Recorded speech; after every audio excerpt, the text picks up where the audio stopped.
बैनुल अक़वामी मंजरनामा हो, वबा से जुड़ी खबरें, लॉकडाउन की परेशानी, कश्मीर इशू या फिर बदलते हुए सियासी हालात, रखता है आपको हर लम्हा बाखबर आज टीवी लंदन। बेबाक हो गई गुफ्तगू कश्मीर में भारतीय मजालिम की। सब कुछ जानने के लिए देखिए आज टीवी लंदन सादिया सादात के साथ।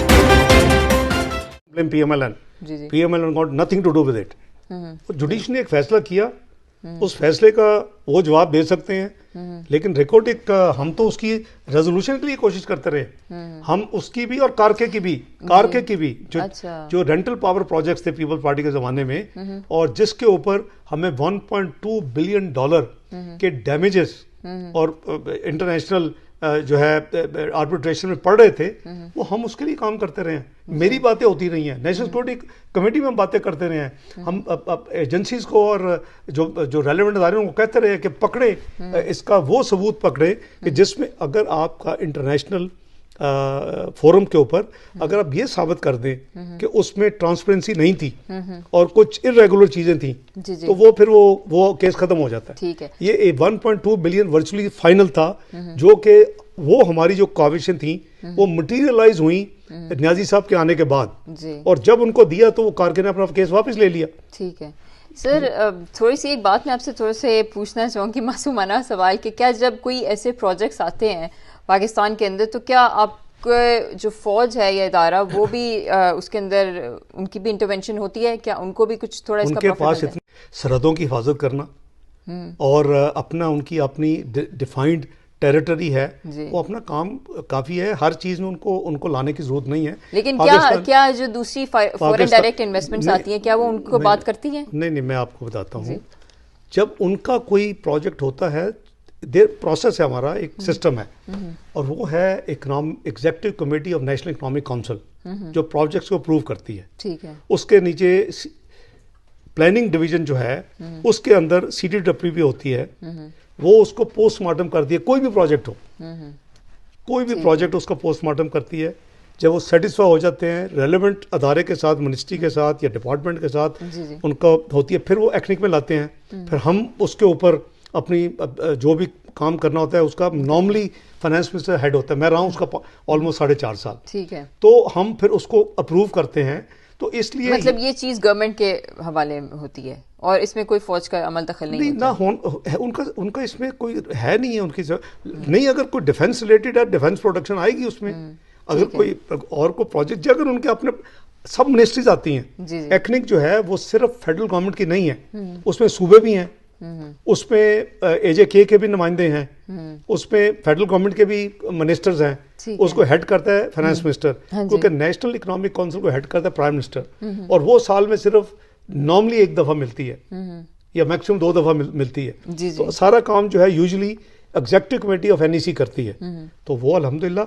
मुझे ये बताएं कि 5 साल में ECC ने हमारे जमाने में कौन सा गलत फैसला किया, एक्निक ने कौन सा गलत फैसला किया, ये बताएं ना। कैबिनेट ने कौन सा गलत फैसला किया, ये बताएं। हम बता सकते हैं कितने इन्होंने गलत फैसले किए।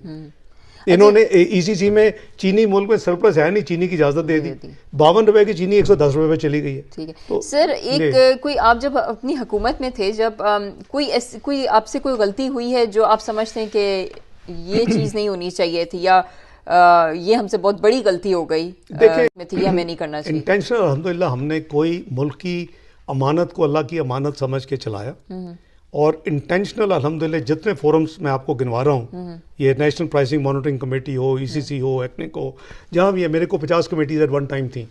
तो उसमें हमने जो भी सही मेरिट के ऊपर जो भी फैसला होता था, मेरिट पे फैसला होता था। मेरे साथी भी थे, कुछ में सूबे भी थे। तो हमें अब लोग कहते हैं कि आपको नैब का लॉ खत्म करना चाहिए था।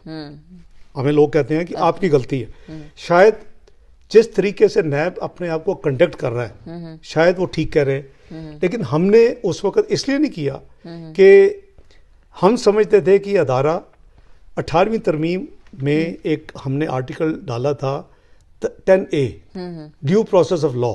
तो ये जो ड्रैकोनियन लॉ है, अब ये नॉर्मल लॉ की तरह बिहेव होना चाहिए सारी दुनिया में, यानी you are innocent till proved guilty. लेकिन ऐसा नहीं हुआ। तजर्बा ये बताता है कि हमें वो नेसेसरी जो अमेंडमेंट्स हैं वो कर लेनी चाहिए थे। एक, ठीक है। मैं with all due respect to judiciary, बेहतरीन कुछ फैसले आए हैं। रिसेंटली आपने फैसला देखा होगा जस्टिस मकबूल बाकर साहब का ख्वाजा साद रफीक में, उनमें उन्होंने कमी और उनकी जो वीकनेसेस, उनके जो गलत काम है उनको फ्लैग किया। आई विश कि वो अपने फैसले में ऑपरेटिव पार्ट जो था वो उसकी रोशनी में पाबंदी लगाते। वो कहते नंबर 1 कि जी आप 10A को रिस्पेक्ट करेंगे, आर्टिकल जो आइन का बन चुका है, ड्यू प्रोसेस ऑफ लॉ होगा, आप प्रिजम्पटिव गिल्ट नहीं करेंगे, आपको साबित करना होगा। मियां नवाज शरीफ के केस में दोनों में प्रोसिक्यूशन ने कोई किकबैक, कमीशन, कोई खजाने को नुकसान नहीं साबित किए, दोनों फैसलों में लिखा हुआ है। और वो कहते कि आप टीवी पे बैठ के मीडिया ट्रायल नहीं करेंगे, आप अपना इन्वेस्टिगेशन, प्रोसिक्यूशन, इन मुल्कों में कई साल इन्वेस्टिगेशन होती है, किसी को कानो कान खबर नहीं होती किसकी इन्वेस्टिगेशन हो रही है और किस बेसिस पे हो रही है, जब तक वो सब तक राइप नहीं हो जाता। हमारी बदकिस्मती है कि हमारे अभी शक होता है, हम उसको अपने छोड़ते हैं, अपने लोगों को, वो जाके टेलीविजन पे बैठ जाते हैं और वो तमाशे लगाते हैं, और उसके बाद कई सालों के बाद साबित होता है कि वो बिल्कुल कुछ भी नहीं था।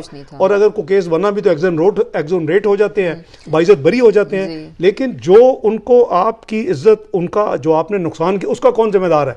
मसलन मेरे खिलाफ 20 साल के मैंने टैक्स रिटर्न नहीं फाइल किए, इंशाल्लाह जब साबित होगा कि मैंने कभी 20 मिनट डिले नहीं की, उसका कौन मुझे इस पब्लिसिटी का, नेगेटिव पब्लिसिटी का मुझे देगा? मेरी दुनिया में, मैं इंग्लैंड से मैंने 74 में सीए किया है, मेरा ग्लोबल लिबिया में मैंने काम किया, मैंने मिडल ईस्ट में काम किया। आपने उठा के 4 दफ़ा फाइनेंस मिनिस्टर मुल्क का रहा है और आपने उसका कह दिया 20 साल रिटर्न नहीं दी, और मेरे पास कॉपीज हैं, असेसमेंट ऑर्डर्स हैं, और आप आंखें बंद कर लेते हैं। तो वो तकालीफ है लोगों को, वो हमारे प्यार में नहीं है, वो उनकी अपनी सफरिंग्स हैं। तो हमने 2 साल दिए, 2 साल का अरसा बहुत होता है डायरेक्शन लेने के लिए, तो इन्होंने कुछ भी नहीं किया। जो 2 साल नहीं करेंगे वो 5 साल में उनसे कुछ नहीं होना। तो अगर एक लेजिटिमेट गवर्नमेंट भी होती, उनको इन हालात में इतनी तबाही के बाद, और मैंने आपको गिनवाया 51 billion GDP loss, 29 billion devaluation की वजह से कर्जों में इजाफा। नहीं, लेकिन सर आपकी नेक्स्ट स्ट्रेटजी क्या है उसके हवाले? नेक्स्ट स्ट्रेटजी तो आपके इस प्रोग्राम में तो मैं आपने नहीं बताऊंगा ना जी, और साथ वो मैंने तो नहीं बनानी, वो ज्यादा पीडीएम के लीडर्स बनाएंगे। लेकिन अभी तो आपको 3 महीने की स्ट्रेटजी दे दी है करीबन जनवरी तक, कि जी अभी जल्द से जुलूस, rallies and then long march. Long march is to force this government to tender resignation. ठीक है, सही है। तो आई होप के इस सारे प्रोसेस की बजाय वो अब साबित हो चुका है इलेक्शन चोरी है, तो उनको चाहिए कि रिजाइन कर दें। वो तो कहते थे 200 बंदे अगर सड़क पर निकला के गो न्याजी गो, तो मैं 1 मिनट नहीं लगाऊंगा। ये उनकी अपनी स्टेटमेंट है, मीडिया में मौजूद है। सर अगर आप लोगों की हुकूमत आती है दोबारा से PMLN की, तो आपको कितना टाइम लगेगा इस मईशत को अपने पाँव पे दोबारा खड़ा करने के लिए? देखिए, हम ये सारी जो एफर्ट है मियां नवाज शरीफ और PMLN, ये हुकूमत वापस लेने के लिए नहीं कर रहे। ये इस वक्त जो पाकिस्तान जिस तबाही के दहाने पे पहुंच चुका है, ये खुदा ना खास्ता अगर 2-3 साल और चले तो ये शायद पॉइंट ऑफ नो रिटर्न पे पहुंच जाए।